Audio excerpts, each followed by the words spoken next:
So there have been two main areas that have confronted us in recent years. The first is that the original plan was to bring in 2 elephants from the orphanage in Sri Lanka. Anjalee was the first, who arrived in 2015, and there was supposed to be a second one coming shortly afterwards. Unfortunately, because of court action in Sri Lanka, that animal got inadvertently caught up in, she still stays in Sri Lanka and is at the orphanage to this day, as far as we know. Secondly, with Anjalee here, the plan was always to try and breed from her, give her a calf of her own and build up the family herd here. That was a decision we made back in 2011. The plan to do that was through artificial insemination, or AI, and to do that we rely on semen from Australia and the Australian coordinated program there. So we did a total of 5 AI attempts with her over the years.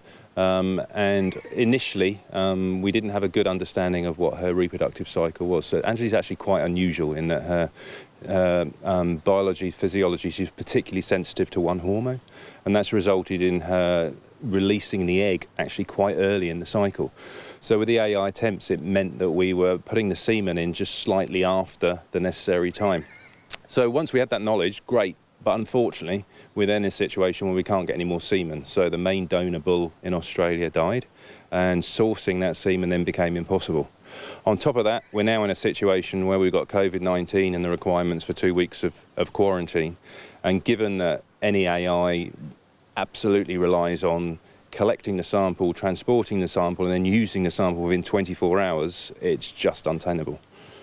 And, you know, I assume you've got keepers who are around these animals relatively regularly. How are they feeling about the fact that they are going to be moved on? These 2 elephants will be leaving the zoo.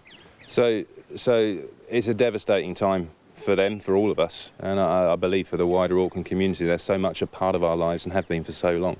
The team here provide an exceptional level of care for them. We know we have happy animals. We know they live a great life. What we can't do is provide for their long-term future.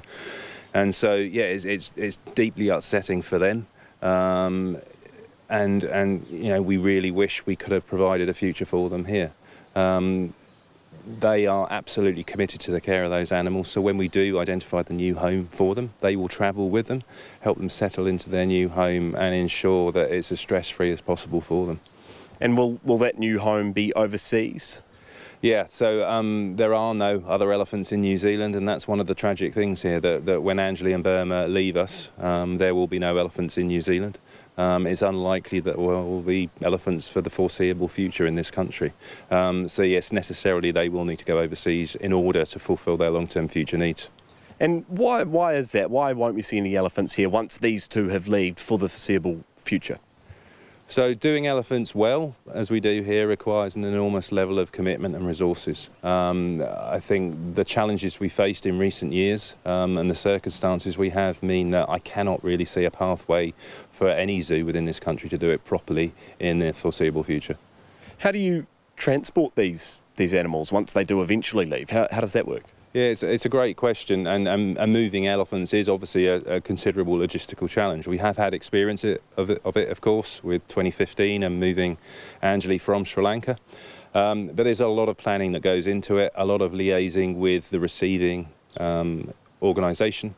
The planning involves training the animals, getting them used to the prospect of the move, and then of course the staff travelling with them. And so by having that continuity of care, the staff that they are familiar with being with them throughout, it really helps that reduce that potential level of stress for them.